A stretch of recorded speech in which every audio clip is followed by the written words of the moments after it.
Hello, good morning guys. Kasabong sa Business Mindanao. Nandito naman po sa umaga na ito ngayon magbigay og sample riba sa inyo sa mga manok kong gialaga nga sinabi ko sa inyo nga favorite kulay ko nga lamang ako sa panalo kaysa talo kapag ilalaban ko na sa mga samuan cockpit. Bago ko ipagpatuloy, magpasalamat muna talaga ko sa inyo. Hindi ko magsawang magpasalamat sa inyo. Maraming salamat talaga sa nagdagdag o subscribe sa akin o sa aking mga datihan ang nag-subscribe sa akin. Thank you sa inyo lahat at saka sa aking followers, sa aking mga viewers. Maraming salamat talaga sa pagbigay niyong support sa aking YouTube Kalyaw Kasabong TV.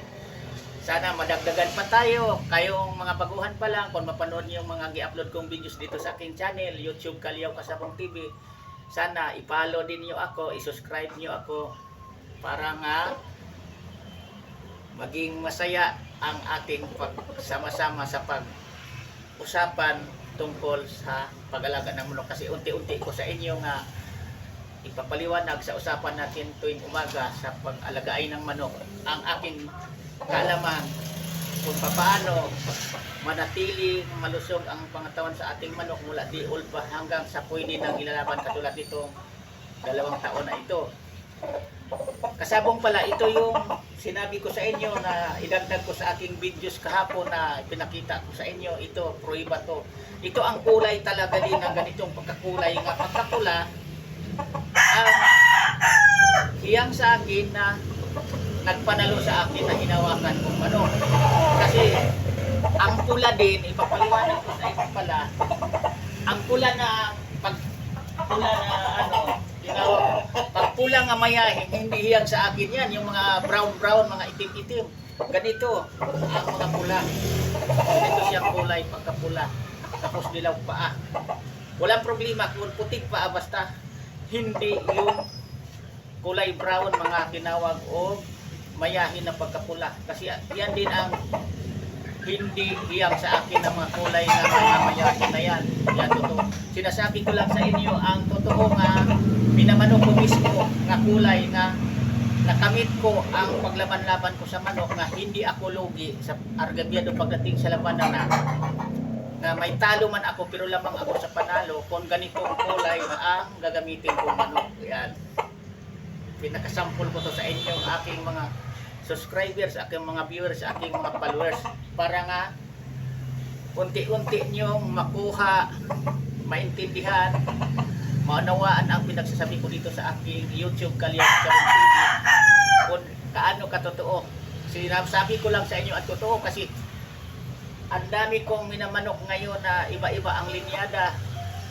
Sinasabi ko lang sa inyo ang totoo nga pag ako'y maglalaban ng manok, ito ang mga kulay talagang favorite ko nga gagamitin na pinupustahan ko para nga may talo man ako lamang ako sa panalo. Kaya natural lang talaga kahit ano pagaling kasi ito mga magaling talagang linyada nito. At saka nagpanalo.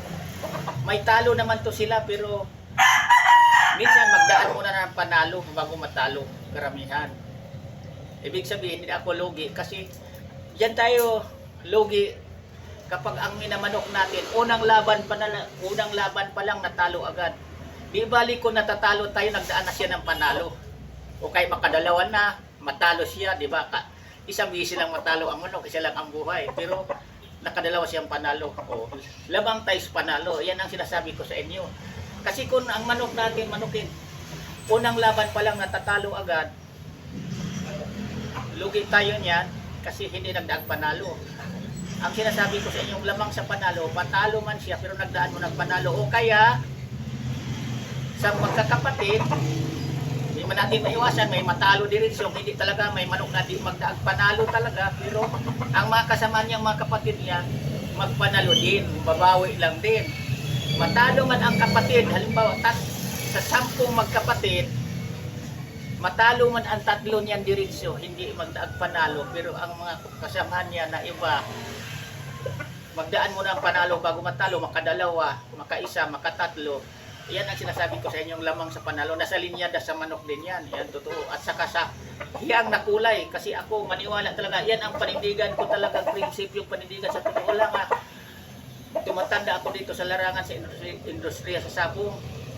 nga ang minamanok ko talaga, may manok talaga ako nga tawag pa sa Bisaya, mala sa akin yun pag yan ang minamanok kong kulay. May manok din akong hinawakan talaga na swertihin ako buwinasin. Yan ang totoo. Kasi pag mga gatong kulay talaga, minsan tatabla, minsan natatalo, pero nagdaan mo na ng panalo. Yan sinasabi ko sa inyo, ulitin ko sa inyo, may makatatlo pa, makaapat nga pag mga itong kulay hinawa kong manok bago mabago rin matalo. Mayroon namang masabi ko sa inyo nga hindi talaga natatalo din mga ganitong kulay kapag unang laban nanalo na balda, hindi na pwedeng ilaban sunod, hindi na matatalo talaga. O yan, totoo yan. Tapos may makadalawa, makatatlo, 3 times winner tawagin, 2 times winner.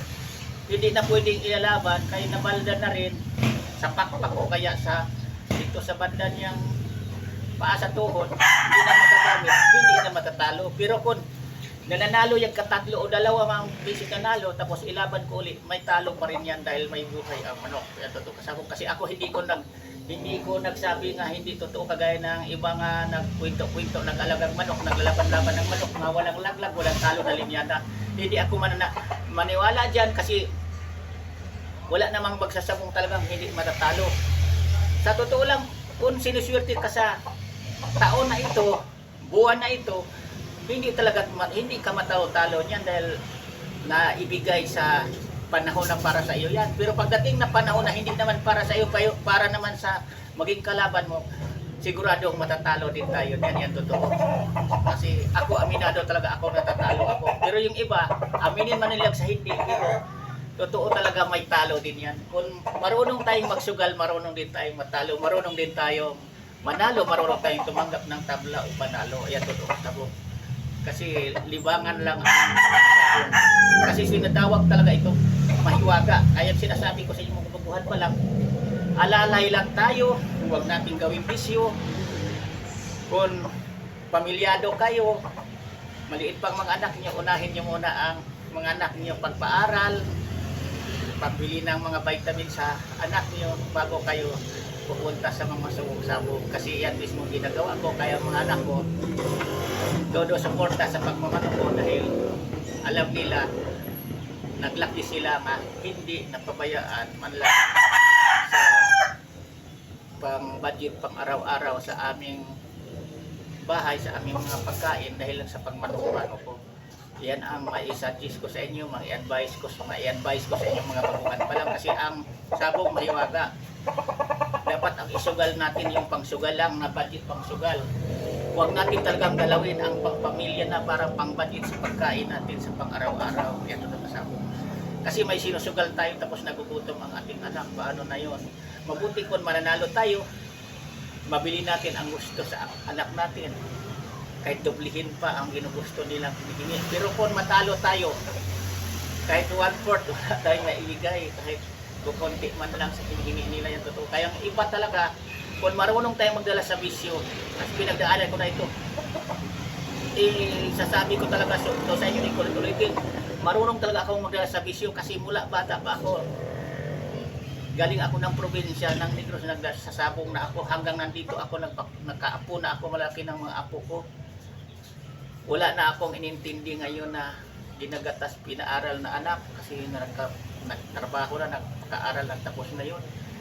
Kahit tinutukan ko ang aking mga manok. Pero sa inyong mga baguhan pa lang, huwag niyong gayahin ang dapat hindi gayahin. Huwag natin tularan ang ibang mga sabungero nga ang iniisip, puro lang sugal, manok-manok. Kailangan unahin natin ang obligasyon sa ating pamilya.